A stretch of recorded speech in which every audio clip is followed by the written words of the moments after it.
Tom Haberstroh is here, and I don't know how he feels about awards talk. I don't know how he feels about Marcus Smart and Bam Adebayo, but he's here to settle some discussions with smarter tactics than Mike's emotional ones, I would hope. So, Tom, thank you for being on with us.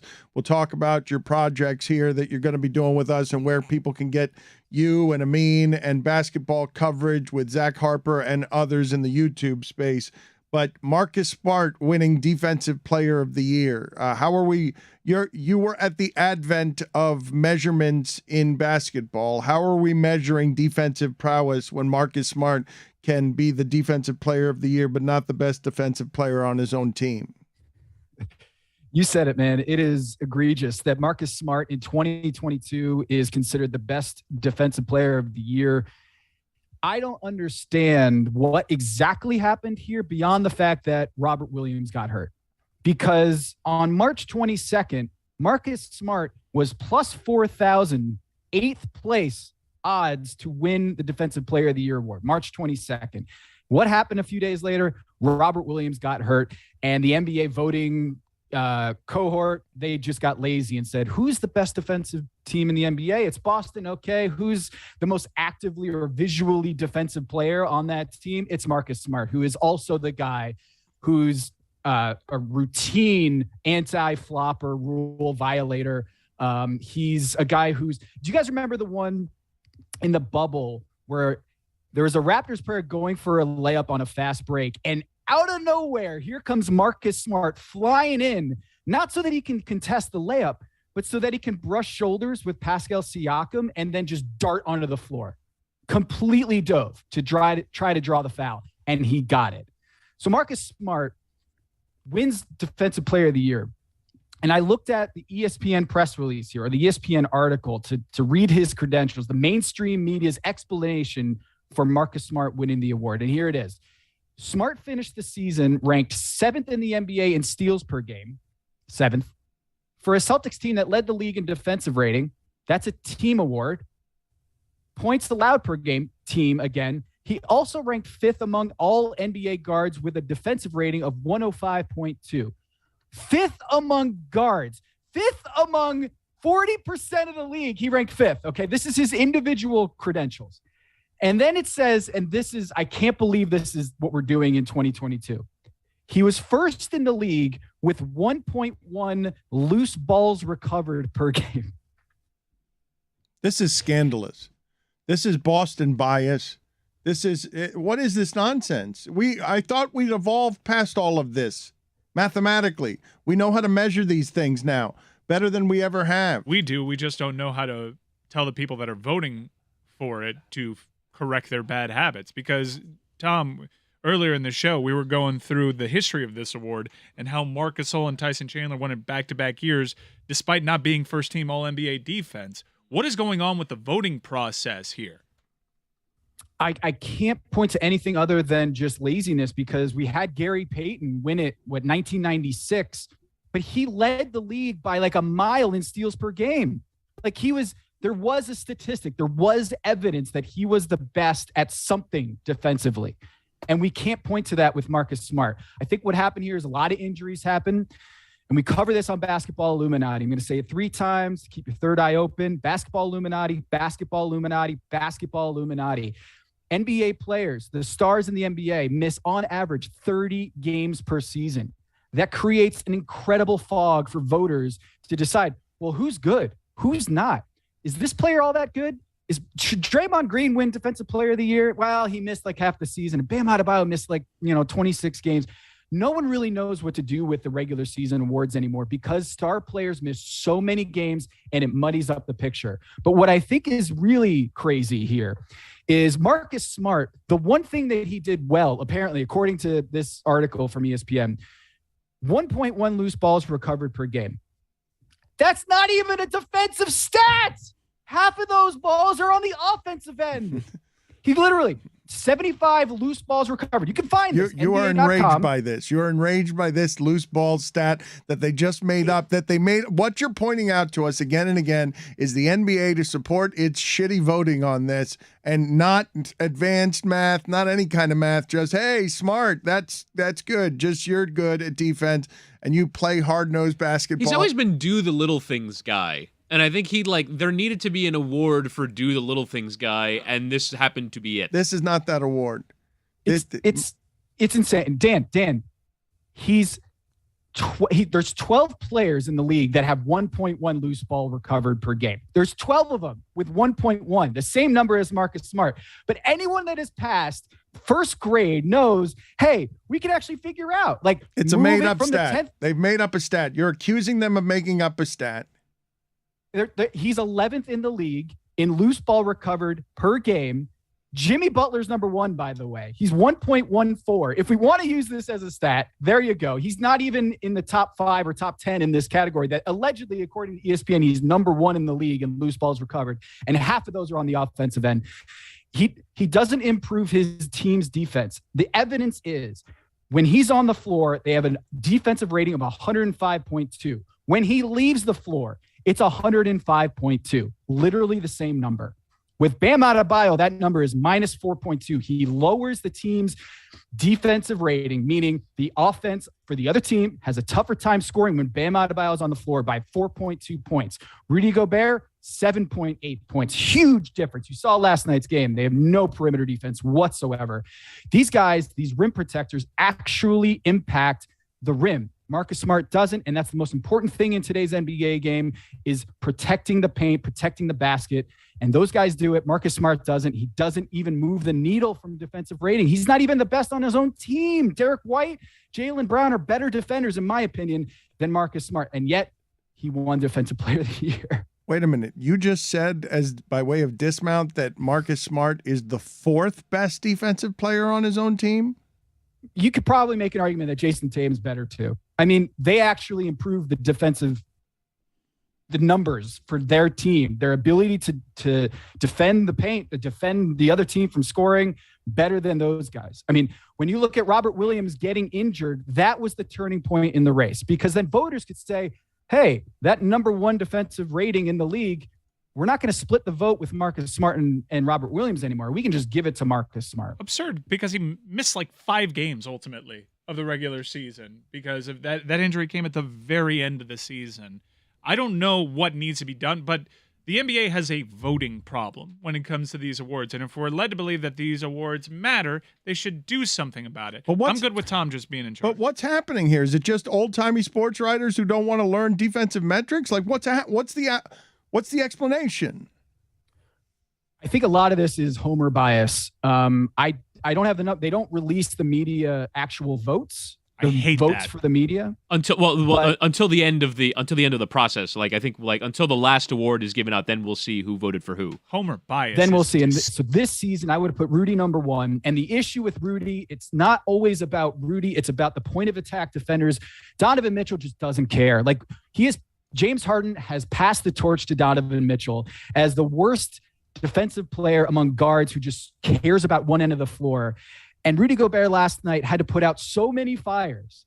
And that's what happens is he puts out a fire. The other defenders just don't care. They don't rotate. And Rudy Gobert, in my opinion, best regular season defender, but Bam Adebayo with his switching ability, his rim protection, he's right up there. And Draymond Green is just the best. Look at what he did to Jokic last night. It was insane what he did to Jokic. I want to get people over to everything it is that we're doing here with Tom at Meadowlark Media. But before I do that, Billy, you were telling me that Tom is involved, or you want to involve Tom in our parlays, because our parlays stink around here, and we're talking to people who don't know anything about anything, and we've lost. That's rude. My sister was making every loss. So you said, let's go get some information. And Mike, I'm afraid, I don't know which way this is going to go, but somebody told me that Tom expects Trae Young to fix everything against the Heat tonight. So tell me, Billy, where are we headed on this with this parlay? Are we going to summon Tom Haberstroh's selections on what we should be doing? Well, Dan, great questions. So the parlays are coming back for the NBA playoffs, and they've asked us specifically for Heat games to have some Heat game parlays. So that's what we're going to have for you today. However, Tom is doing a ton of things. He's doing some things with Amin. They're going to have some post-game watch-along, watch party recap things that you can watch. I know that wasn't a very good sell, but I kind of spoke over myself, and then I decided just to keep the train moving and not pay attention to the fact that I made a flub. So Tom's going to be doing some post-game shows with Amin that you can kind of catch from time to time, and they can give you a better sense of that. But today, we're going to have a Heat game parlay. Tom's going to be making those selections for us. You could check out Tom on Basketball Illuminati, but you can also check out Tom on The Underdogs, where Tom gives us some betting things. So this is part of that. That was great. Put. Yeah. Well put, Billy. You did a hell of a job. Where betting things, I got it. Where betting things can be found at Underdogs with some numerical backing, not just us picking games on our gut, and not knowing what we're talking about, with something that has some data behind. So it. how much are we taking the Heat by today? Adjusted line minus 25. Yeah, so I'm part of the Underdogs podcast where we look at the sports betting world through the eyes of the underdog, and we do the analytics. We make you smarter. We do the research. Basketball Illuminati, I have a segment called Tom Did His Own Research. You're going to get smarter. Your eyes are going to open when you listen to Basketball Illuminati. It's the most unlike any other NBA podcast you've ever listened to. But this parlay, we got Trae Young over on points and over on three-pointers. Also, I'm taking the Hawks on the money line for this reason. He's so good at playing the villain. He bounces back. The Heat did a great job in game one. But if you remember, in 2016, the Miami Heat beat the Charlotte Hornets by 32 in game one. And that series went 7. Game one tells you a little bit, but Trae Young, when he has these bad games, he always bounces back. He does it more often than not. I'm taking the over on 26.5, I believe is what I had it at, and the over on 2.5 3-pointers. I think Trae Young's going to figure it out tonight. I think the Hawks win game 2. Now, where are we on this? Because I disagree with every last syllable of every analysis that he just gave us. He's an expert. And he has a podcast, man. He is running the opposite of every opinion we had, and Mike Ryan is squeezing his face in horror because we just got done breaking down the Defensive Player of the Year award because we don't believe it can be done. We don't believe that Trae Young has enough help to just be able to weave out in and out and beat Trae Young for 40 points tonight. Tom, how do they do this then tonight? Looking at their roster, we were going through it. Given the Capella injury, given the limitations that John Collins has because he's been dealing with a lot of injuries to his extremities, it has to be Trae Young, but Nate McMillan is saying that their offense stagnated because Trae Young didn't get the other guys involved. I'm looking at the other guys right now. I'm not really sure what the answer is against this Miami Heat defense. I do think that their shooting will come up a little bit. Trae Young is a tremendous player. I imagine he'll figure it out some, but I don't see them making up this gulf. Why am I wrong? Well, Onyeka Okongwu is one of the best backup centers in the league. He's baby Bam. Coming out of college, he's baby Bam. He's got great passing ability. If they do that thing where they trap Steph Curry out top and they give the ball to Draymond and then they go 3-on-2, that's what they need to do with Onyeka and open up the floor and get Trae Young some release fouls. They were not able to get that in game one. I think Nate McMillan is an excellent coach. I think he'll do that where they're going to have to depend on other players hitting shots. They did not do that in game one and open up the floor for Trae Young. They're going to just hound Trae Young, but he has to treat his other defenders as that release valve and get others involved and going against the Miami Heat defense. It's the only way they're going to do it. Mike, my analysis was I think Trae Young had trouble sleeping last night. I mean, he is in Miami, baby. My analysis was I believe that the webbing of the defense with all of these switches, it would be very fatiguing when your second option is Danilo Gallinari. Well, our parlay, given recent history, our parlay is probably going to lose. So he's not. Tom Haberstroh is not elevating us. We're dragging him down into the mud. Let's talk about one more series that everybody is assuming that's over. I'm not sure why. The Philadelphia 76ers and the Toronto Raptors. I think this is one of those series that almost exclusively happens on NBA TV. Remember those series where everyone has their takes based off the box score? This is a shell of a Toronto Raptors team. They're missing Very impactful rotation player. Scotty Barnes hasn't really popped into this. Matthias Thybulle is not going to be making the trip over to Canada. And you have a guy in Doc Rivers who is the Doc Rivers of blowing 2-game leads in NBA postseason series. So I think this one's in for the long haul, Tom. Do you agree with me? Oh, wow. Long haul. Yeah, I picked the Toronto Raptors in this series. And this is when it gets really interesting, was when Thybulle does not play in Toronto because he's not vaccinated. He decided to get one shot, but not the second one. Very, very confusing. But he's not going to be there. And Scotty Barnes is hurt. Gary Trent Jr. has been ill, so he has been basically a non-factor in this series. I think Fred VanVleet has to get going. He had an amazing first quarter, and I think he's going to just go nuts in game 3 on his home floor in Toronto. Look, Joel Embiid hasn't been great. He's been okay, but he's shooting, 45% from the floor in this. They're being carried by Tyrese Maxey. Still, James Harden is not good finishing around the rim if he's not getting fouled. And I think Maxey, I don't know. People point to Jordan Poole as the most improved player in the league. It's Tyrese Maxey by a mile. The guy went from like a below average 3-point shooter to Steph Curry overnight. He's shooting 57% from downtown in this series. And if he continues doing that, you got to just throw your hands up and say they're going to win this series. But I think he comes back to earth. I think Fred VanVleet's going to finally show up, and Pascal Siakam, they're going to have a field day when they go back to Toronto without Thybulle. Haberstroh, thank you again. We will tell the audience, Basketball Illuminati, you want to check it out because it is different from anything else in the NBA space, in the audio entertainment space, with Amin Elhassan and Tom Haberstroh. Underdogs, well, you will get a more serious drill down on the numbers type of experience. And basketball things, as I put it. Yes, Yep. Basketball things, as Billy said. And also, No, it was betting things, he said. It was betting. Well, even that I Didn't even go botched. with the specific thing about basketball. Just but things, don't, Tom. also, those post games are so fun because I'm babysitting Amin. Like nighttime Amin is just so much fun, and I get to babysit him. It's weird. It's crazy. It's a lot of fun. We break down the game. If you don't like the whole aesthetic of Basketball Illuminati from like an actual X's and O's and hardcore analysis, that's where you're going to get it. In these post games, we're going to break down the game, what you all just saw, and all the storylines in the NBA on those post game shows. We're going to bring our friends involved as well. So go check that out tomorrow night, Wednesday night. okay, thank you, Tom. We appreciate it. Wednesday night, in the middle of all the basketball stuff, you will get a different experience with Amin Elhassan, reined in unsuccessfully by Haberstroh. Thank you, sir. Thanks, fellas. Ron McGill next.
I do not want to undersell this segment as if you shouldn't be enthusiastic about being here this segment because it's as unique as anything in the history of sports media.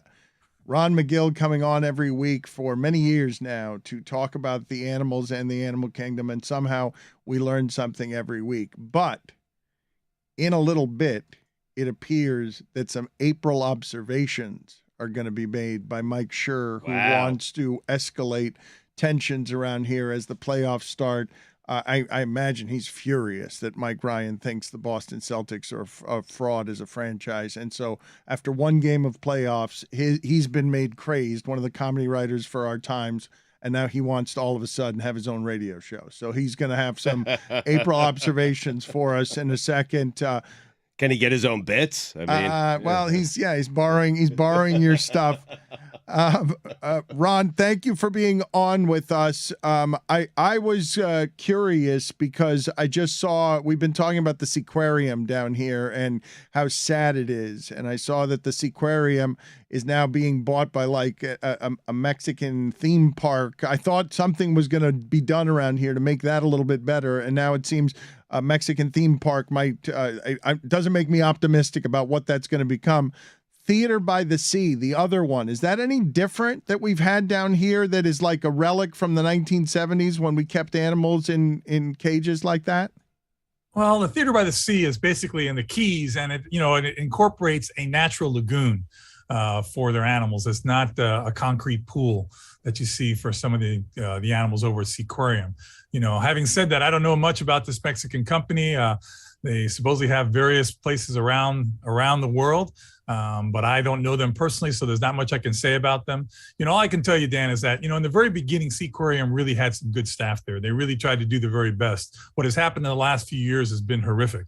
But I don't want to paint with a broad brush and look at the people who worked there originally and really did some really good things. But yeah, there's no question it has really gone downhill drastically in the last several years. I don't mean to keep asking you forms of this question, but it's offensive at this point to have animals kept that way in a place that doesn't seem like it has the resources to, I agree with you. To protect the animals or to treat them with care because they're a relic from the past on a piece of nice real estate. And so it's so all of what it is that I'm saying about that is a bit disgusting. And I feel for the protesters who are out there saying, like, this shouldn't exist. This shouldn't be like this, but you've got a whale that's too sick to be moved because it's probably, it's been kept in solitary confinement in a tube for 50 years and it's probably crazy. And so the lack of humanity of some of that in the United States, when you look, you're not a critical man, but when you look at some of these exhibits throughout the United States, and you saw Tiger King and how popular that was, and you know how many disgusting outlets there are that are under the umbrella of care in the United States for animals. So absolutely. I mean, it's bad or worse than Tiger King are throughout this country. Okay. And so I'm asking you now, when like you think of not some third world stuff, but in the United States, like where are the places that you look at that make you feel the way the Seaquarium does nationally? There's so many of these small places, especially in the state of Florida. You drive up, the Florida Turnpike and you got these little side road attractions, come hold an alligator, come pet a whatever.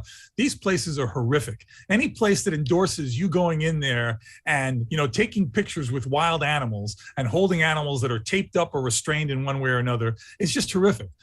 We have evolved way beyond that. That is an antiquated way of exploiting animals, and I in no way support it. So when you look at the Seaquarium, what happens there is you have a piece of real estate that's just too small for what they want to have there. Again, I don't want to paint with a broad brush and look at the people who back in the years really did some good work there. The place has just gone downhill tremendously. The facility is antiquated. It's falling apart. And unless this Mexican company is willing to put in millions and millions and millions of dollars to upgrade it, I don't see that place ever becoming a really great place. Antiquated. You do want to be that guy. It's a tough word, man. Leave him alone. Back off. I just whispered in Dan's headsets. Look, it's not he did antiquated. Is that what it's supposed to be? It's okay. It's a tough one. We're the Antiquated. assholes here. Yeah. We're the assholes here, not you, Ron. Mike couldn't let it go, and I heard it and let it go You the said it first time. But when twice. you said it the second time, it's antiquated. It's an antiquated. But that's okay. It does Ron's not. a doctor. I just remind you, added- so let's not correct. Ron, I You got added your a- back, Add man. in an extra syllable. Mm-hmm. Tony, did you have something here for Ron? Ron, there's an old Cuban wives' tale that says that you can't pick up ducklings because the mom will leave them alone. No, this came up over the weekend over Easter, and there's an old Cuban wives tale that says if you pick up a duckling, that their mom will disown them and they'll die a horrible death. Is that true?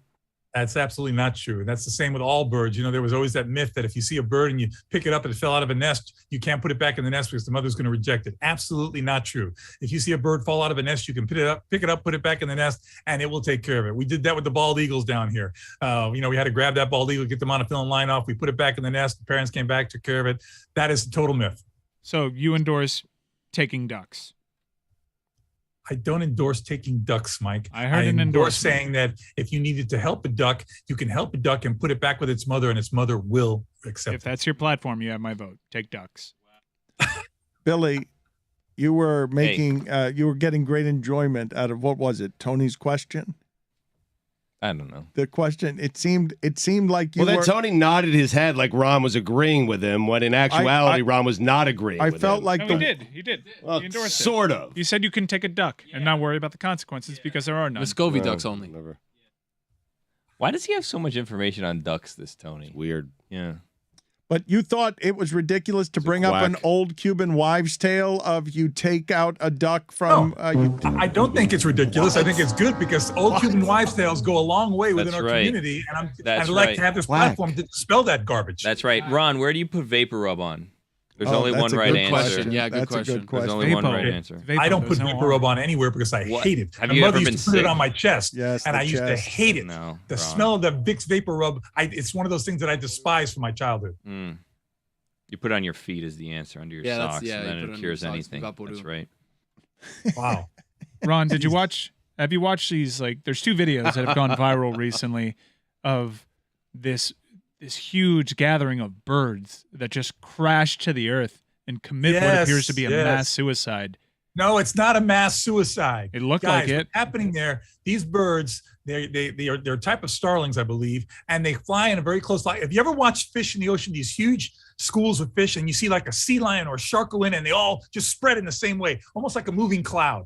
That's exactly what happened there. A hawk was probably coming into those birds. They were being evasive. Some of them, in being evasive, crashed into the houses, crashed into the ground. They weren't committing suicide. If you look at that video closely, I cannot say this strongly enough. Look at it closely. The birds are flying away. Some of them hit the ground, get stunned, but they all end up flying away and getting away. They're evading a predator. It's like, Mike, if you were coming around the hallway in your house and your wife's around the wall, ready to scare you, and she goes, ah! She scares you. And in your attempt to get away from her, you bang into the other wall because you're like, oh God, and you hit the other wall, right? Because it's an instinct to evade a predator that you think is going to kill you, even though going into the wall may do more damage to you in effect. That's exactly what was happening there. It's not some crazy magnetism of the earth or all these other stupid things that I was hearing. Thank you for answering my question. You're welcome. What are some of the areas that we get the most wrong there, though, Ron? Like because you summon the same passion for some things, even if you've explained them to certain members of our audience in the past. What examples like that do you have of things that we're always getting wrong that you feel like you need to explain? No, that's not what's happening. Well, when you see a primate show his teeth, they go, oh, look, he's happy, he's smiling. No, he's nervous, he's tense, he's apprehensive. That is an agitated physical display in most primates when they smile. It's not like a human smile, okay? When you hear elephants, trumpeting, they go, they think, oh, they're celebrating themselves. No, more often than not, they're not celebrating. Now, they can be. Elephants will celebrate, they make vocalizations, but a lot of times when their ears are out like that, that is a threat. They're trying to make themselves look bigger. They're trying to hear everything that's going on, and they're trumpeting on. That can also be agitation. So what we tend to do is a lot of times we try to equate what we do for a certain emotion to the same thing animals do. Now, I want to make it clear. Animals can feel the same emotions that we feel. They just don't display them in the same way. Ron, I was reading a story. I know that's a shock to everyone here, but the Chicago Zoo is concerned that everyone using iPhones at the actual zoo taking pictures of the animals, that the gorillas are getting addicted to the iPhones. Do you share those concerns? The gorillas are getting addicted to the iPhones in what way? In a way, I guess a kid would. I don't know. They- You said what you are they read giving it, the right, Sue? iPhones to the gorillas to take the pictures or what? Yeah, and I read the story, Ron. I read the headline, okay? Chicago Zoo concerned that exposure to phones, to the screens, has teen gorillas addicted. Yeah. Oh, you wonder why I'm surprised when you say that you read something when you didn't. Right. Well, the headline is what I Yeah, read. TikTok. Do you share that concern, Ron? Do you want to do you want to I read the think, first you know, paragraph of that you story? can get animals. Not really. Is it teen yeah. girls or teen gorillas? Like, what did you say? I didn't You hear. said that the The gorillas. Chicago Zoo is concerned that exposure to iPhone screens has teen gorillas addicted. Teen gorillas. Yep. Can you read this? No, story? yeah, no. What does that mean? No, yeah, no. I didn't hear that, Stugotz. I haven't heard about this. Read the, I'll send you the story, but Ron. You read it, you the tell us first what you think. paragraph. Go ahead and click on the story and I keep don't know if reading. there is a first paragraph. Keep reading the story. You got in. A with, teenage gorilla in a Chicago zoo has been getting too much screen time, according to zoo officials. Omare, great name. What a great name. A 415-pound gorilla at Chicago's Lincoln Park Zoo has been staring a little too frequently at the screens of cell phones from visitors who show him pictures and videos through the glass wall, including selfies, family photos, pet videos, and even footage of Omari himself. And they're concerned that the gorilla is becoming addicted to the phone. I don't know about addiction. It's a curiosity. It's a curiosity. I mean, they're seeing something. Realize that gorillas, chimpanzees are one of the few animals that actually can recognize reflections or images of themselves. So there's a curiosity there. It says here that the gorilla watches YouTube videos and takes selfies also. Yeah. Takes selfies. I'm That's what it surprised that they. says. It's a good read, Ron. You should read it. Yeah. Yeah. Yeah, I'll read it. Put it in with the rest of your TikTok nonsense. Right.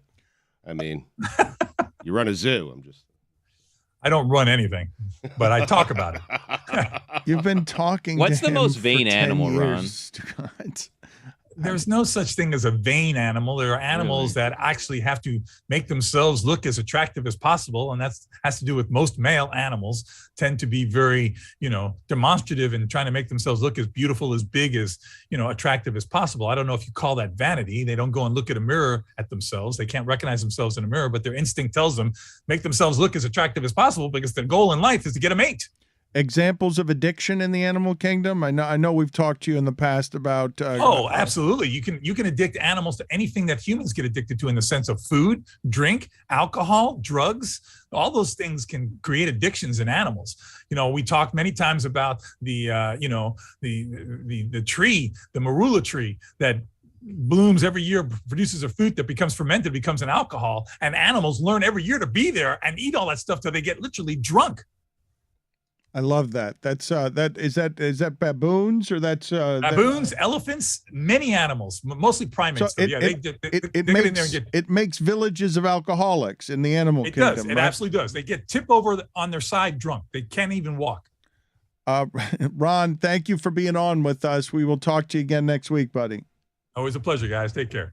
Right around the corner, Stugotz, we've got Mike Schur's April observations. We need to start escalating this Boston Celtics, Miami stuff. What are you smiling about, Billy? He said right after saying they can't be addicted to iPhones, he said they can be addicted to everything that humans can be addicted to. So they can be addicted to iPhones. Right. Yeah.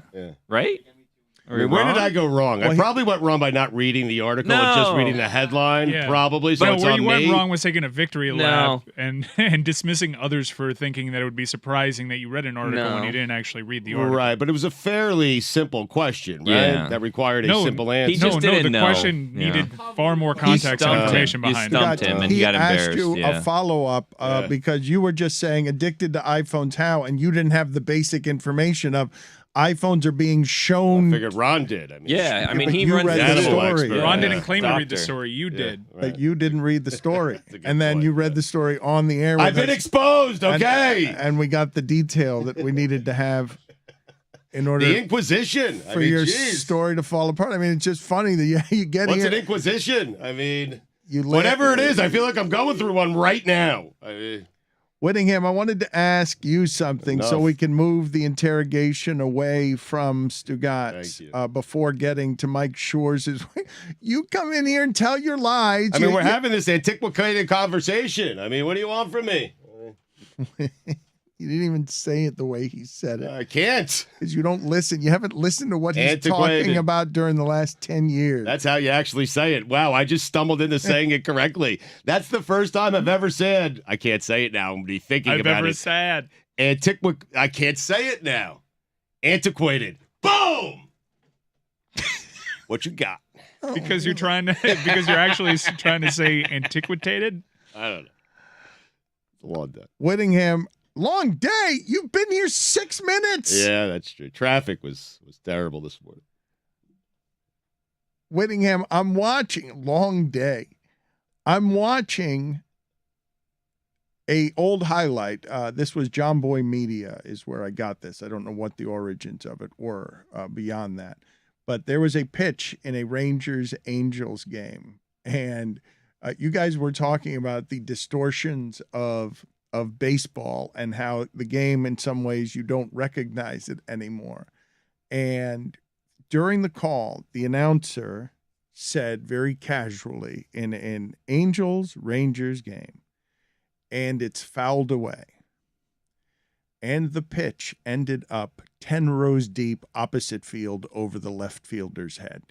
Clearly fair, a monster home run that had been described right before that as, and it's fouled away. This just recently happened, right? Well, I don't know how recent it was. I just couldn't believe that it happened at all, that the distortions of the sight lines or how people are broadcasting could ever result in a screaming opposite field home run. And keep in mind, this is another way the sport has changed. In my lifetime, I've never seen that everyone can hit an opposite field home run that's 20 rows deep. Like, everyone is swinging in a way that allows them to be able to do that. So it's confusing to me every time I see an opposite field home run that's 20 rows deep. But I don't expect an announcer who's watching baseball game to actually say out loud, and it's fouled away. Yeah, so this happened during an Angels game, and this became a reasonably sized controversy because it's part of the fact that the Angels are doing their broadcast remotely, that the commentators were not at the stadium. And it was kind of interesting to learn during the pandemic that a lot of broadcasters seem to struggle with this, particularly when they've been used to watching games in stadiums their whole lives and doing the games in stadiums. For me, it was the exact opposite, which was I've only ever called games off of TV, and the pandemic was the first time I've ever called games inside of a stadium when Inter Miami started playing home games. But yeah, the sight lines can sometimes be confusing, and you're reliant upon directors cutting the broadcast the right way, and you're kind of judging, all right, I'm seeing the pitch, I've got to judge based off of how it's hit, where it's going to go. And I believe it was the Angels commentator just got it wrong, and he's come out and said he feels bad about it. But yeah, it's born out of the pandemic change in broadcasting of doing games remotely and off tube. Well, what gets lost here as we head into a new age of sports broadcasting, as Apple Plus is now clearly Apple's getting into the sports game in a major way, reported front runner for all the Sunday ticket stuff, which if you get that, you're immediately in the sports game because you have something that a whole lot of people want. They're in baseball now. They're trying to do, I see a lot of people are marveling at the graphics, at how good they look, but complaining about the commentary, wherever it is that you find the commentary. Whatever Apple's doing in the studio, I haven't heard any of it, so I can't critique it, but you're getting the social media complaints of, I don't like these broadcasts. I don't like the way this is different from what it is I've heard before, and I don't like it. But they're new and they're different, and most people are uncomfortable with new and different, right? It takes a minute Why for Amazon people to went and got Al Michaels. Right. So it doesn't feel different. It doesn't sound different. Exactly. Yeah. And you guys have seen Apple getting into this game, right? And Apple's going to want to do some things creatively that are different. What gets lost when during the pandemic, a whole lot of broadcasting entities have noticed, wait, how much are we compromising if the announcer isn't actually there? We'll save on flights, on hotels. We can cut back on all of these budget costs by getting a soundproof room over here. What gets lost is that sometimes if your announcer falls asleep because he's not actually there, and you're getting a filter between what it is that you're broadcasting that is one note less human. Because I've talked to a lot of broadcasters sad during the pandemic that they didn't get to interact with human beings, that all of this became a glass case that now has Adam Silver saying, I don't want media members in my locker room anymore. My players are right about this. And you start separating the athlete, the fan, the media, and now the athlete wants control of his own story, his own truth. Magic Johnson wants to tell his story on Apple Plus. And I'm asking you, when you start getting into these shades, dilutions, and distortions, when does it stop being funny and actually a cost of doing cheaper business that you don't have announcers on site? I ask you the question because it's funny that this happened one time, but if I'm watching and it's fouled away, is instead hit 20 rows deep, I now know I have a canned broadcast. Like I'll never be able to hear that quite the same way. But you're not going to go back, or are you, like, if they stay the same, are you not going to go back and watch the game because of one mistake? What I'm saying to you is, once businesses decide that they'll take the dilution of, no, we don't need to have Al Michaels, so it sounds exactly the same that you're used to. We'll take the broadcasters in a tin can from a pandemic, who we had calling Korean baseball from Bristol during the pandemic to make sure our cable rights were taken care of. Remember that? What a time. Like when that dilution becomes a market correcting efficiency where I don't need to send the broadcasters to everything. Something will sound close enough. And honestly, like the trade-off, because like as a broadcaster, you want to be in the stadium, but some of the trade-offs that some companies made is they got all these broadcasters set up at home. They sent them some equipment. They sent them a way to uplink to a feed, and you're calling a game from your home office. Mike, weren't you making fun of Paul O'Neill the other day because he's doing the games? No, you got to tell people about this. It's funny. So this is because Paul O'Neill's not vaccinated, Paul right? O'Neill is unvaccinated, and the Yankees Yes broadcast has a 3-man booth, and they go to the shot in the booth, and it's the two broadcasters standing side by side. This is so good. And then they split screen so Paul good. O'Neill into it so he can also stand side by side to them. And he's doing the game from his home. And when they go back to the booth for analysis, they have Paul O'Neill looking in the direction of the other commentators in the booth. It is very silly. How good of a broadcaster is he? Is he this good? To justify to go to these lengths? To go to these lengths. That's quite the investment in equipment and satellite signals. And he can't be that. Is he good. really No, good? he can't. I'm not listening because it's baseball. No, but can't you just But get anybody? Is he good? He can't be that good. Nobody can. Nobody. But Al Michaels and Chris Collinsworth, maybe we can do this. And that would be funny because Chris Collinsworth would attempt the slide in. Oh, from the that'd be split screen. amazing. That'd be incredible.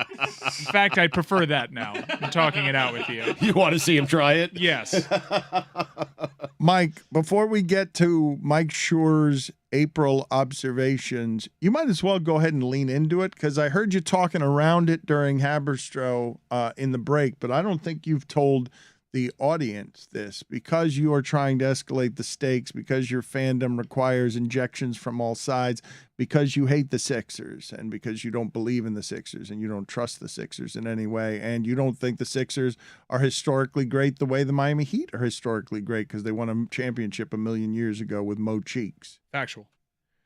You don't believe the Sixers are going to win that series? You believe that the Raptors, you are willing to say out loud, people fall in this trap all the time, Stugotz, with 2-0 in a series, first 2 games are blowouts, those are going to be sweeps. This happens a lot. The series hasn't started yet, Dan. I know, this is yours, My this man. is what Yep. you said, but Mike, you're willing to go a step further. That broken Raptors team that it's injured, you trust that injured Raptors team to take out the Sixers, and it's not even an endorsement of the Raptors team as much as it is an indictment of how little you believe in the Sixers. I really like the Toronto Raptors basketball team. I talked about it prior to the regular season. That is a scary team for me, and it's kind of gone off the rails a little bit because of health.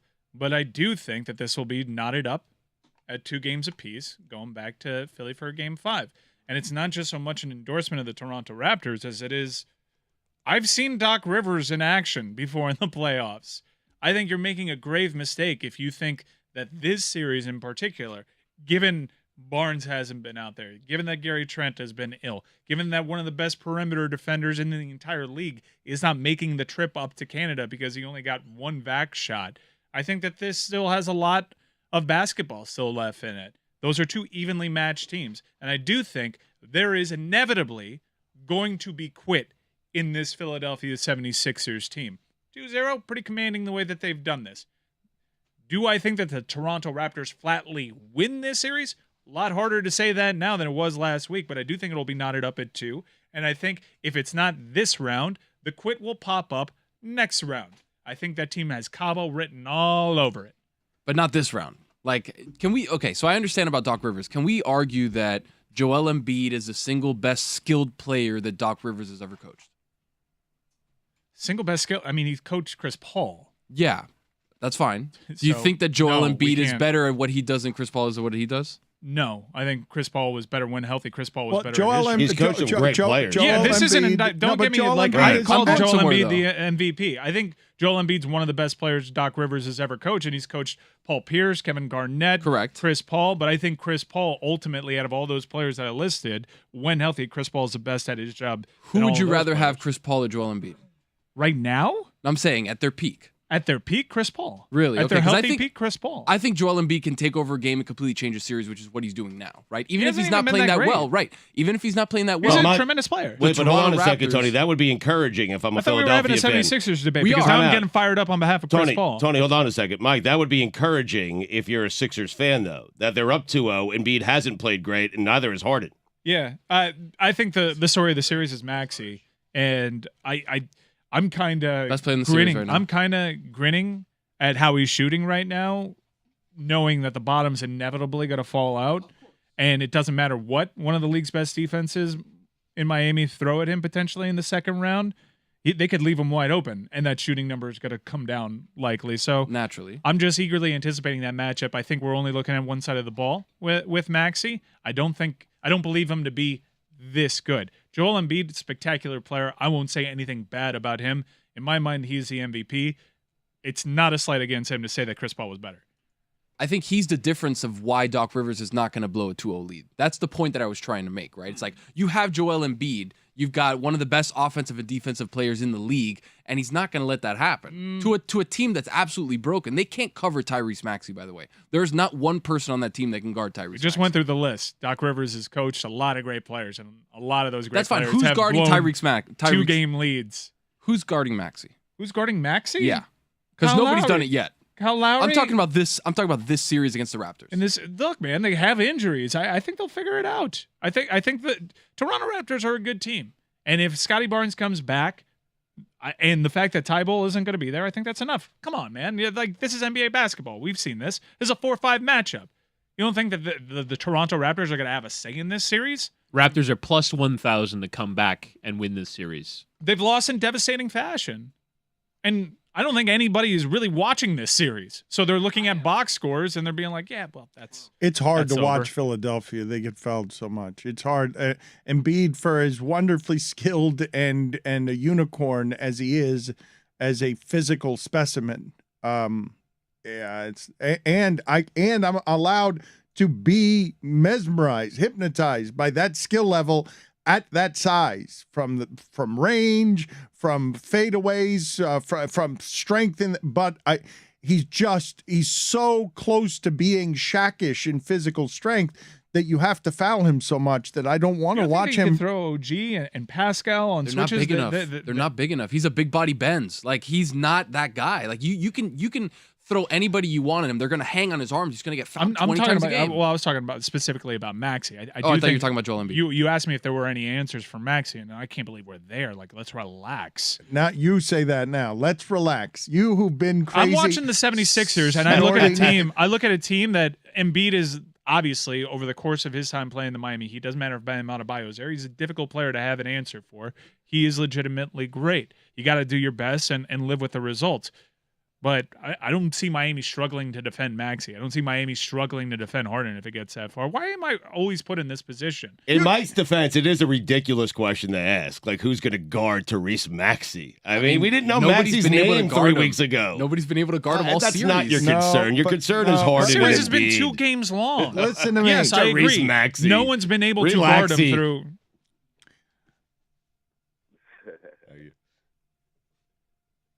Put it on the poll, Guillermo. Tyrese Maxey. Hey, relaxy. Really?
Mike Schur is going to make fun of the show here in a little while with his April observations. I am sure culture is going to be attacked from every angle. He's already been made crazy by Mike Ryan's Heat Talk, and this has just gotten started. We're just starting the playoffs. We had Tom Haberstroh on to help us with our bets, and he thinks the exact opposite of everything the show thinks. His bet is going, Trae Young is going to be a superstar tonight. Why? Because Haberstroh thinks he's a superstar, and this is what superstars do in these circumstances, and the rest of us are asking, well, where, how, with what?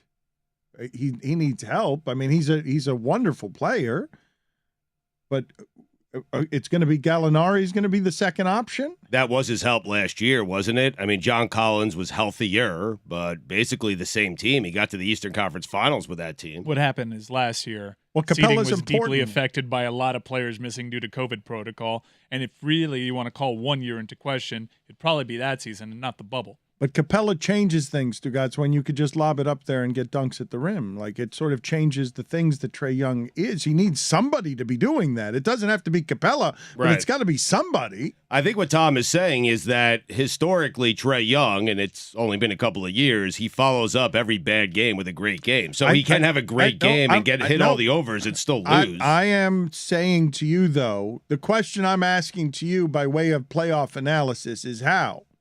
Because Tom Haberstroh says he'll do it just because he's Trae Young. And I'm like, how?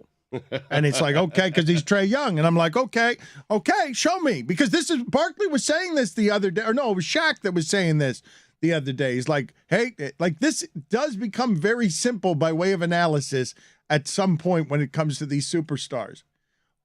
Who's going to win this game tonight? Hey, go beat Trae Young.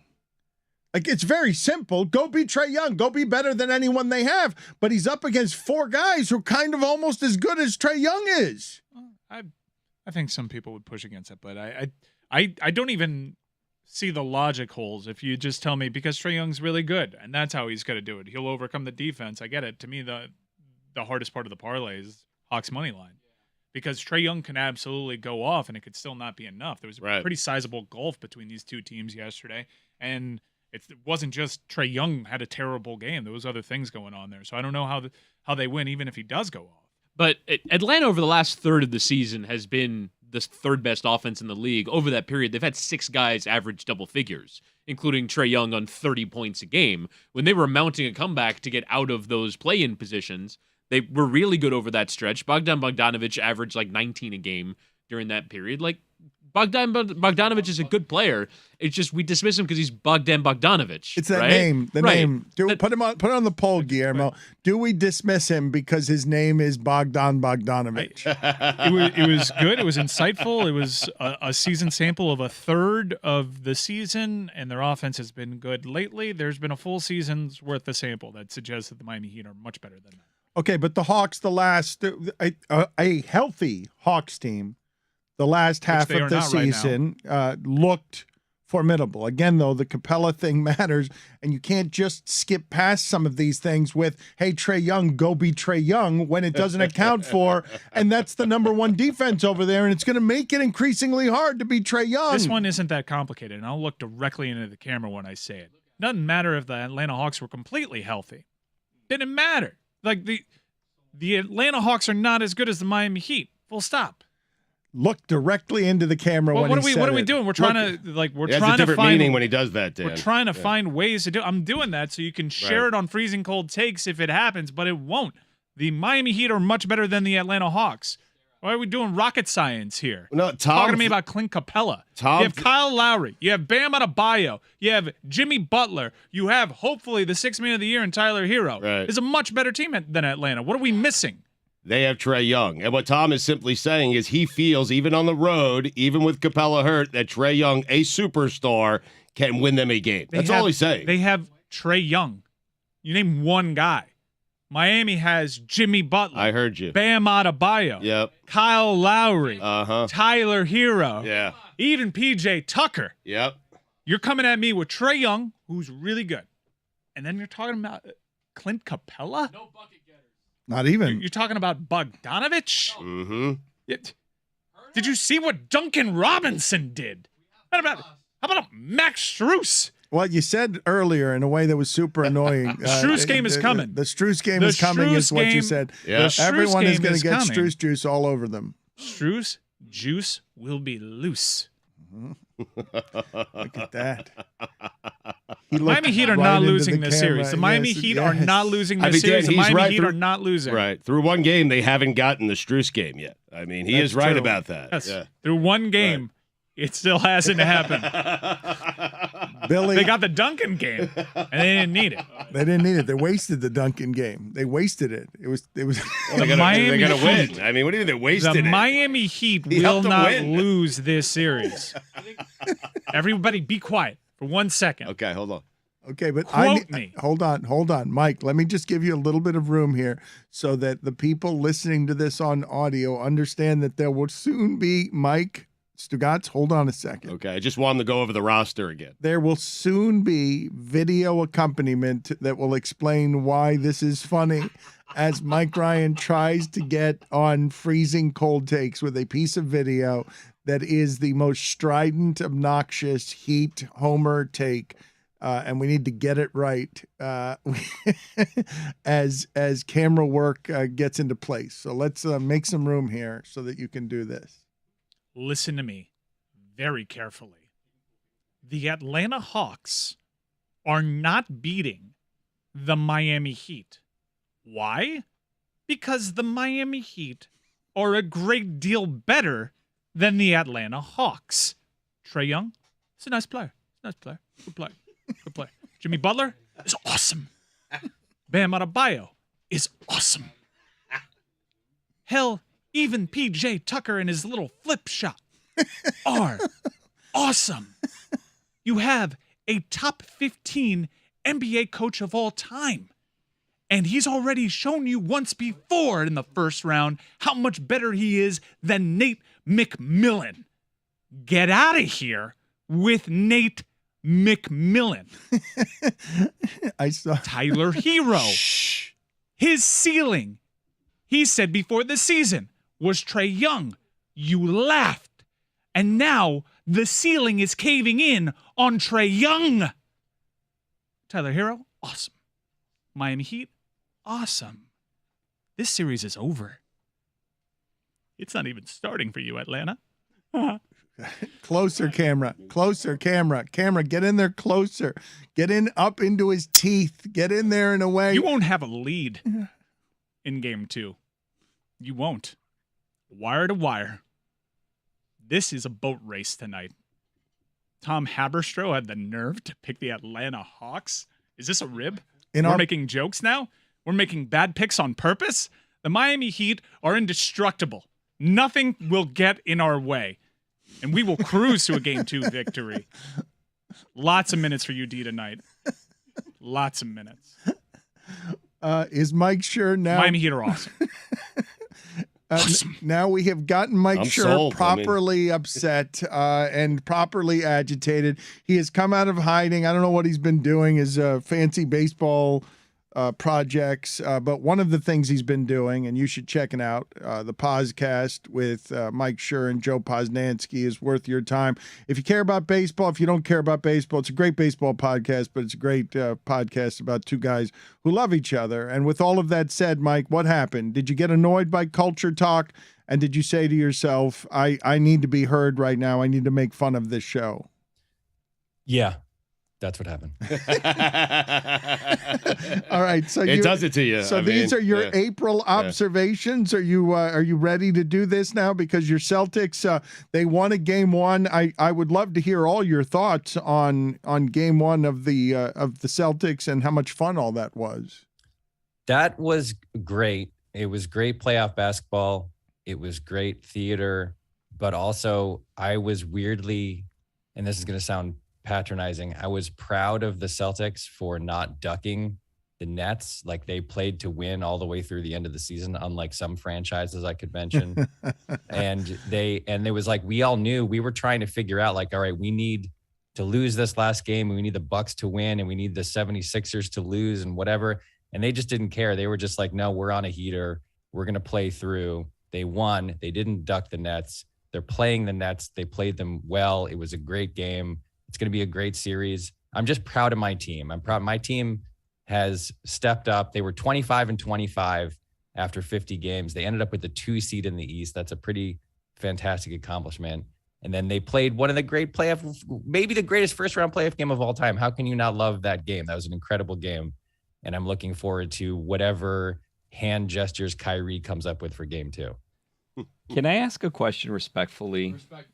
Please. Is that hat meaningful to you before I ask the follow-up question? It is. Oh, never mind. No, go ahead. No, Well, no, the I've the more learned. you ask questions, the funnier this will be. No, at the I've end when I explain learned. what it No, is. Oh, here we someone's go. dead. No, No, now keep we're going. here. Someone's No, dead. here we are. Keep No, going. now we gotta Someone's go. dead. He's Well, got you. someone's Yes, dead, someone- minus Nobody's 600. dead. Nobody's Illness, dead. Nobody's illness, dead. Someone's ill, minus illness, 600. Someone. This is a sad story, and I'd love. I don't want to ask ask it. your second question. Well, We're no, all in it because together now. the last time we asked him about his hat, we said that he was wearing a gas station Boston Red Sox hat, and then it was a meaningful hat that was important, and this one's quite colorful. You And are- I don't you want are to ask a question if it means No, something to him, you but I have want to ask taken if we a can great send him a risk here. hat. We How are important was the already here. gas station that you bought this hat at? The last time you asked this question, Yeah. you said it was a gas station Red Sox I hat. don't think it turned was out to me. be- Yeah. It turned whoever it was. It turned out to be a hat of the Memphis Red Sox from the Negro Leagues that I purchased at the Negro Leagues Museum, which is the charity that Joe Posnanski and I are giving all of the money we make off the podcast to. Very nice. So go ahead and say something about this No, one. please. Bill. This is No, gonna just be great. asking. This Did is you gonna pick be this great. hat up at the gas station next to the Negro League Museum? This hat was a gift to me from Oh, no. Janice Schmeeding, who's an actress on Rutherford Falls. And this is Lakota beadwork. This is authentic Native American beadwork that she put into the hat and around the bee as a thank you for making the show with Sierra Teller Ornelas and casting her in the lead role. Yeah. So what do you got to Beautiful. say now? No, it's Gorgeous, a great hat. gorgeous One of my hat. favorite Mike, hats. Great hat. Mike, Great show. Can she make me also. one? That's all we were trying to good I do. would like show. one. Send me Just one, asking, please. yeah. Yep. Just you. curious, yeah. I love what Mike Schur just did to the anarchist. Billy had. But can we maybe send you another hat? Yeah, please. Why did you Have you just heard of ask New your Era? second question? I interest you in a What majestic. size are you? Maybe like a 5950 situation. We could send. I your way. prefer personal gifts given to me by people, my coworkers who have put their own native heritage into the meaning of the object. But yeah, no, go get me go to Lids and pick me up something cool if you guys want to. There's still lids. That would be the cultural heritage that Billy would put on it. Westchester, Lids. Yeah, I'll here. send you. I'll have embroidered in the side like a 305 or like a Cuban flag and a Red Sox hat and send it your way. That would be you. Say this hat putting is dope. your culture on him. Let's go ahead and do this. April observations. No further explanation is necessary. We really look forward to being able to have Celtics Heat in the Eastern Conference Hat Finals. still looks like shit, Mike. I'll tell Jana. Let's go ahead and do this. Go ahead. It is time for Mike Schur. to share his game notes. No one in the media will tell you what happened better than my boy Stu. April observations.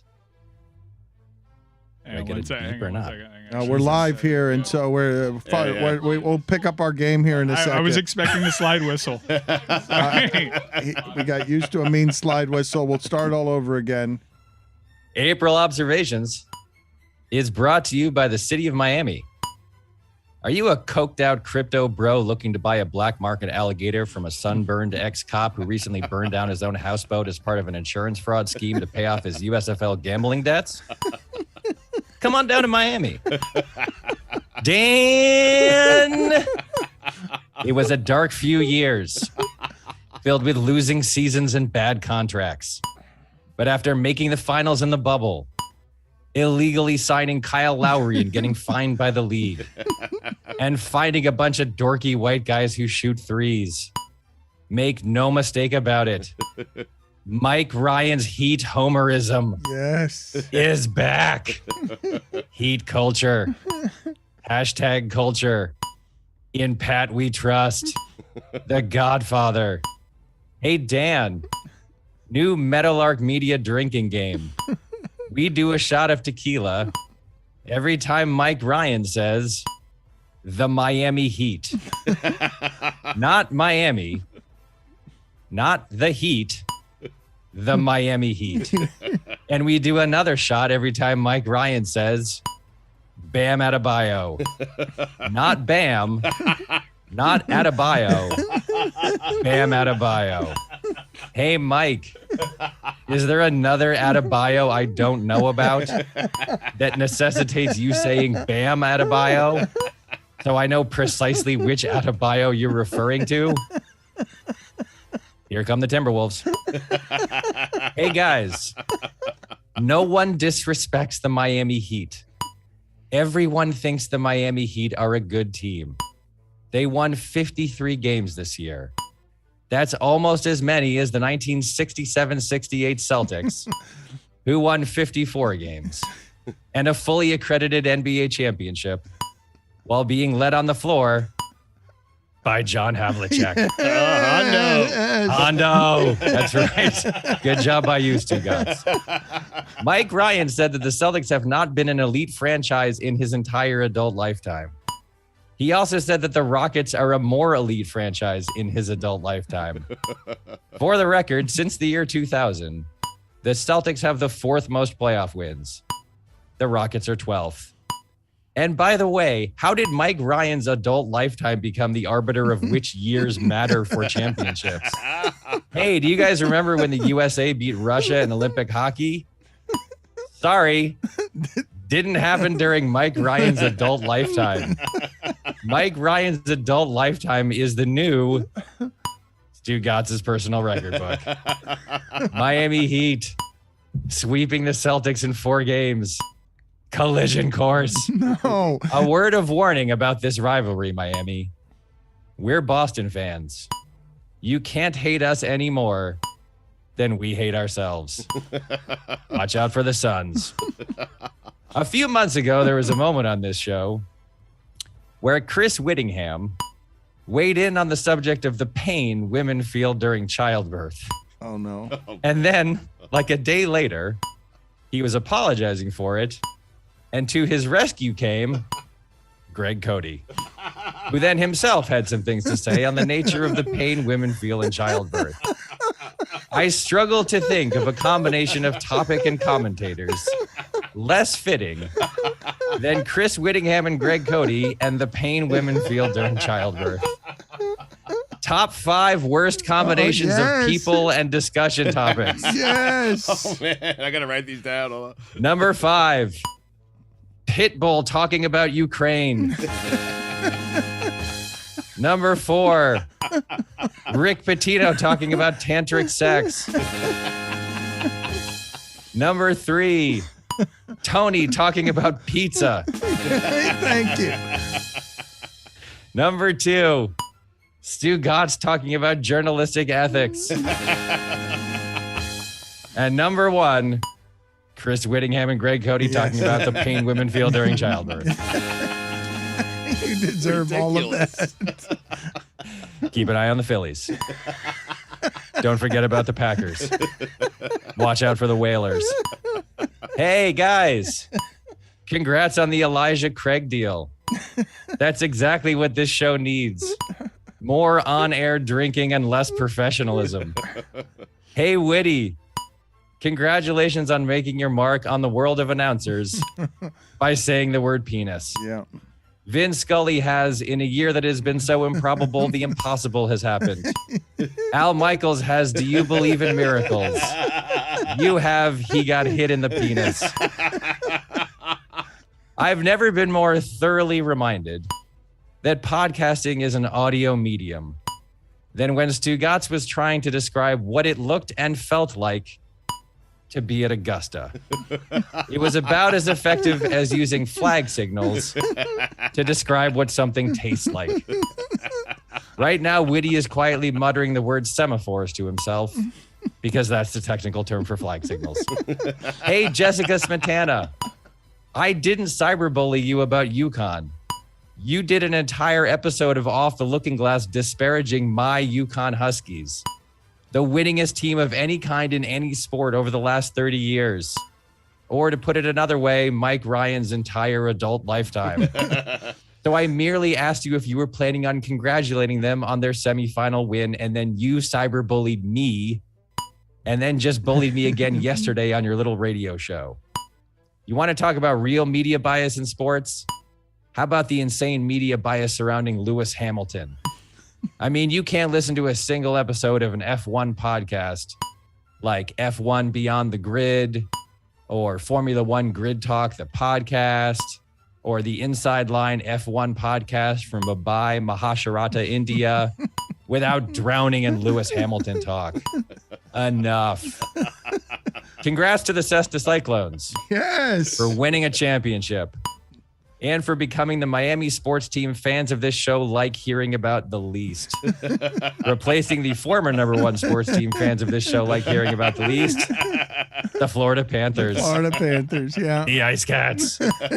Hey, Cesta Cyclones. Do it in the Pyrenees Mountains. That's a joke about how highlight is played by the Basque people who live in the Pyrenees Mountains. Yes. Billy and Roy, I got nothing for you this time. Oh, wow. You've been perfect. Congratulations. Just models of professionalism. Good luck to the Ice Cats and the Marlins. Listen, guys, I don't want to fight about Boston and Miami anymore. The Heat are a great team in a ridiculous city. Boston is a great team in a racist city. Let's not let this dumb rivalry distract us from what we should be doing, which is talking about how the Sixers suck. Let us be united in our mutual hatred of the Philadelphia 76ers. The process. If you ask me, the Philadelphia 76ers can go right to hell. And when they get there, they can say hello to Art Briles. Dan, those are the April observations. Yeah. I want to get all of your basketball and baseball thoughts. You can get many of them on the podcast. It is worth your time.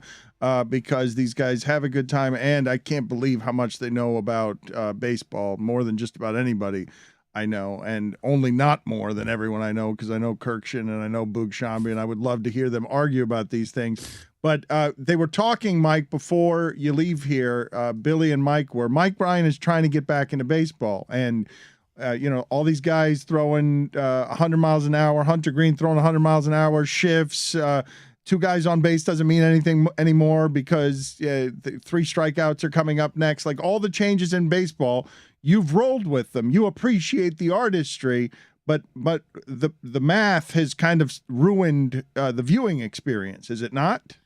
Yeah, I'm sympathetic to the arguments and the complaints. I really am. There are things about the game I don't like. I don't love the lack of action, and I don't love the 3-2 outcome thing, but I just, the game is so deeply ingrained in my soul that I can't escape it. So I try to find angles that let me be happy.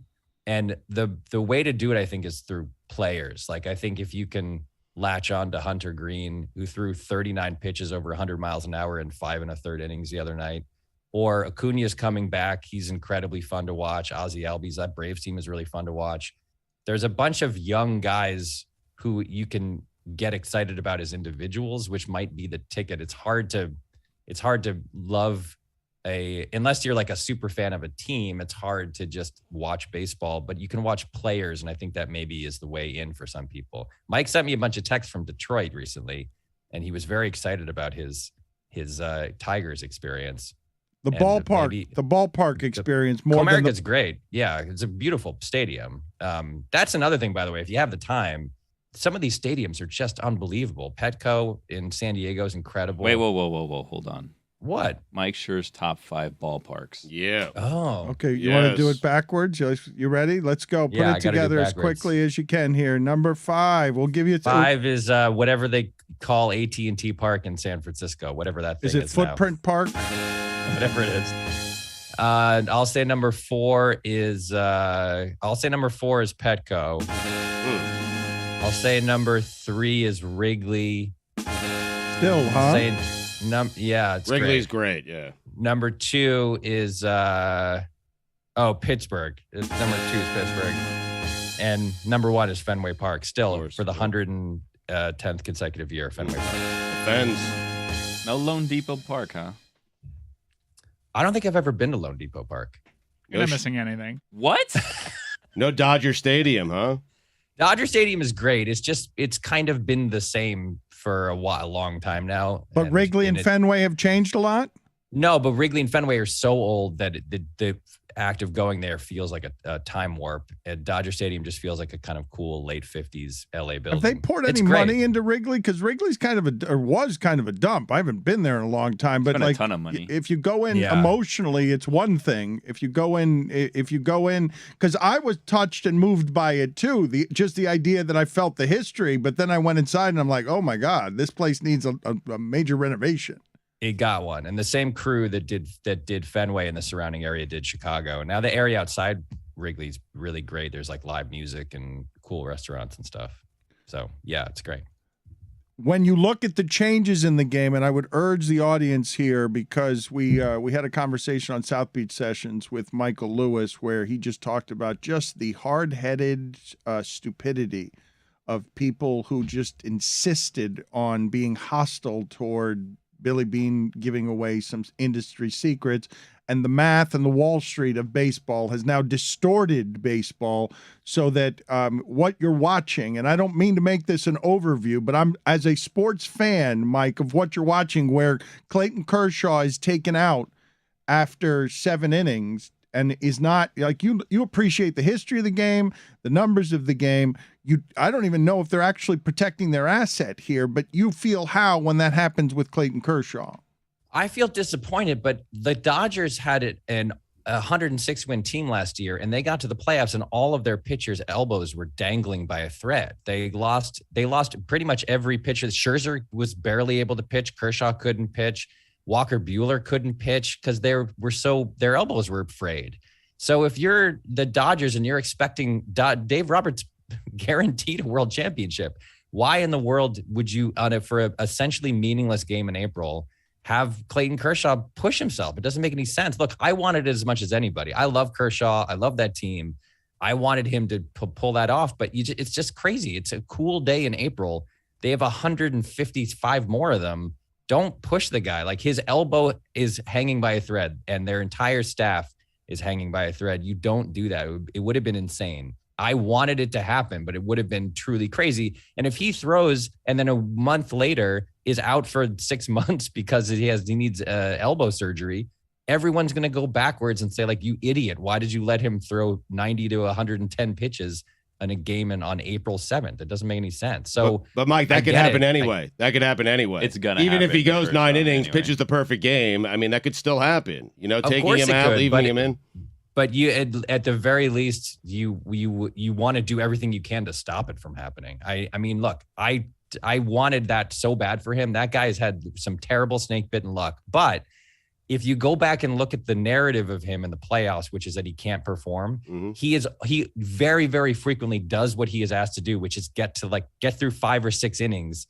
And then they're like, hey, this is Kershaw. Let's throw him out there for one more. And then he gets lit up and then he loses the game. That is the exact thing that happens to that guy all the time. But you have managers and you have people getting in the way of what fans want to see. And what fans wanted to see on that particular night was, hey, I'm here. I've been to 1,000 baseball games. I have a chance to see a perfect game but this wasn't for the first time in my life, and I got robbed of it by Dave Roberts. But it wasn't about fans in the stadium. It's fans watching on television. Fans want to see this stuff. They miss it. I think they like to record it more in this sport than necessarily. I don't think they were going to break it. Once upon a time, they would have broken into programming because Clayton Kershaw had a perfect game through 7 innings. That's not how we consume sports anymore. So I ask you, Mike, I'm surprised to hear you make this argument this way.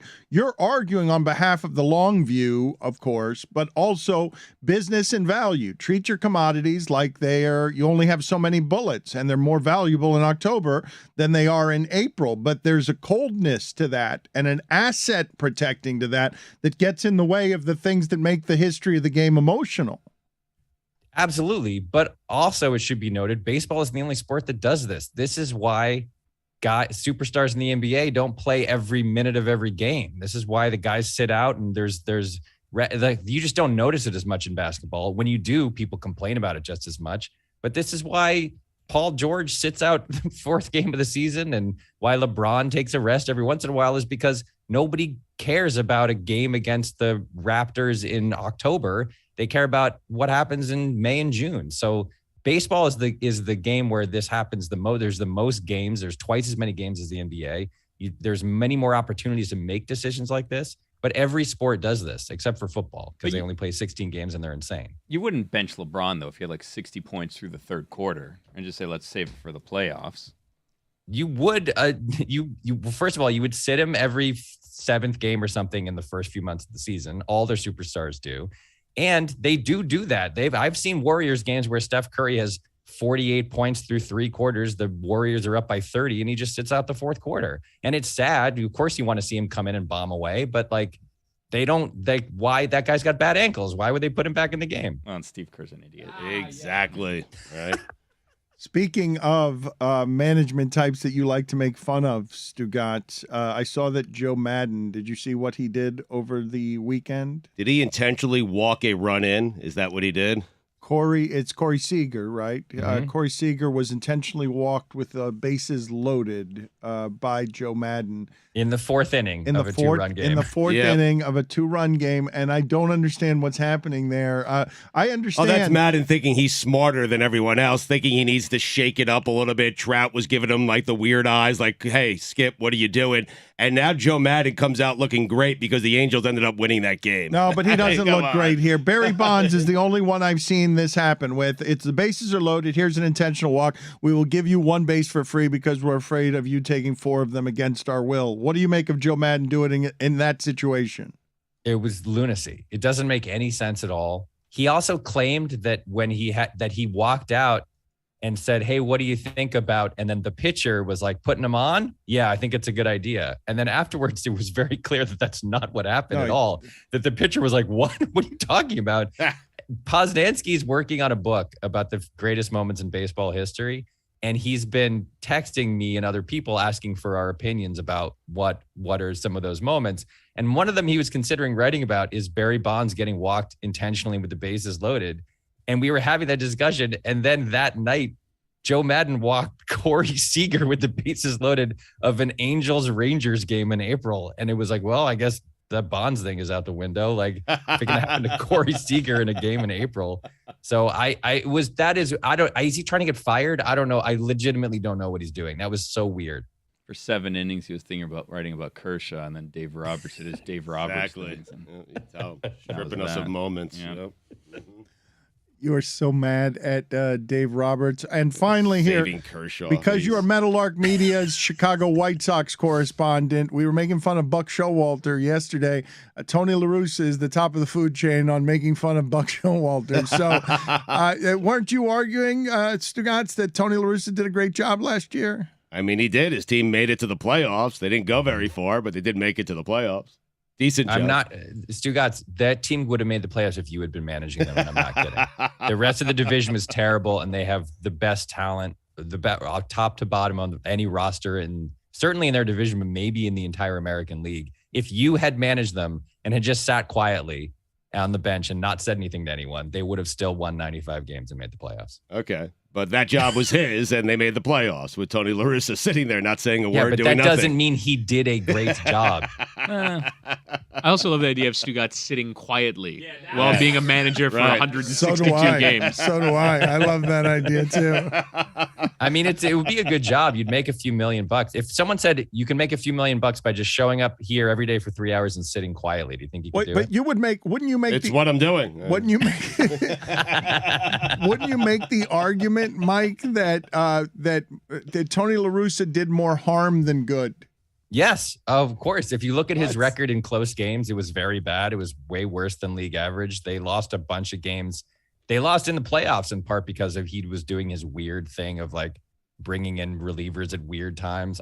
There's nothing you can say to convince me that he was the right choice. They never should have hired him. They should have gotten rid of him at the end of last year. He's probably going to win the division again because the team is still great and they have some key players back. And then we'll be right back here in a year with Stugotz telling us again that he did a great job. Mike, they had 93 wins. I mean, yeah. If the Mets win the division and we have the crazy scenario where possibly La Russa goes against Buck Showalter in the World Series, who's like an old man baseball manager you want to bring back? Because I would love for Leland to get one more go at this. Leland is the guy, right? Yeah. That's the guy you want. Yeah. Yeah, you want him just smoking heaters in the clubhouse and just one last mercenary Wild I'd love West Jack to run. come back too, also, Jack and not know McKeon? anybody. Well, he went, wait a minute. I want sweet Lou Pinella. Mike Schur. Oh, wow. Wow, that's a good one, Mike. We've got to get a few of these together. I think I like what you've done here.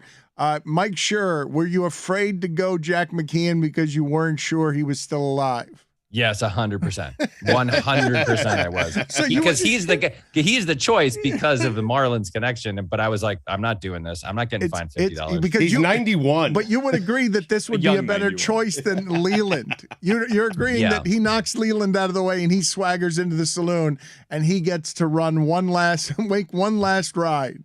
Absolutely. Wasn't the story that when he took over for the Marlins that he never learned most of their names, that he didn't actually know their names on the team? That is Yeah, I correct. used to know those, It's one of the great names, please. It is one of the great examples I've ever used of how little a manager What's in a name? manages in that sport, and never less than today, Mike, because all they're doing is getting infographics from the front office. Not Jack. No, get out. Not of here. Jack. Jack is telling chance. all of those people to Yeah. go bleep themselves. Jack He's going is- to bunt a run over from second if he wants That's to. what Exactly LaRussa's right. Bring doing. him back. Mm-hmm. That is what LaRusse is doing. He's going good to win job. 93 games and make the playoffs. Great job by him. See you later, Mike. It's good seeing you again. Thank you for honoring us with your April observations. The more you do this, though, the more it's going to be expected because everyone loves them. I love doing it. So the more the merrier. I'll be back in a month. You could do a Monday if you like. We'll let you go.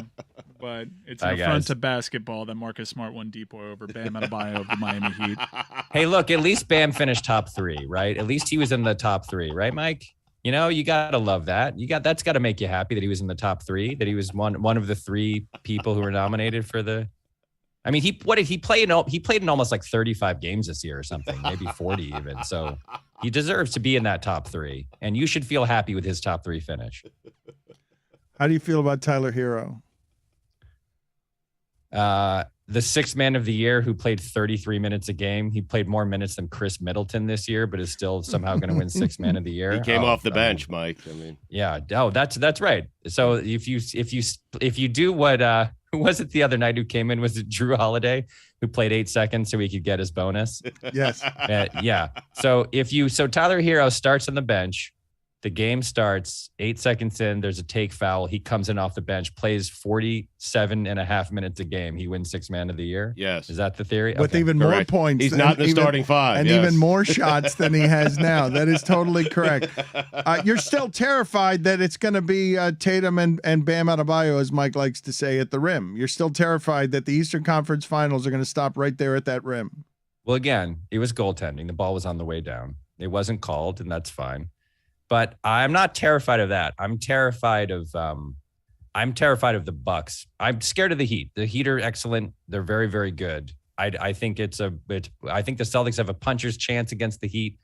I think they maybe have a puncher's chance against the Bucks, but it's a gauntlet, man. I mean, you guys have a much easier path because you have to get through Philly, who, as we've agreed, sucks. And then you only have to play one of these teams. The Celtics are going to have to beat the Nets, the Bucks, and the Heat to get to the finals. Like, I'm not super confident that they can do that, but I'm just happy I'm happy my team is good. That's all. I just like watching my team. And I also have this, the intestinal fortitude and the maturity to praise other teams and talk about how other teams are also good. That's just me. Should have won that home that's- game that you had to get the 1 seed, but you didn't. Right.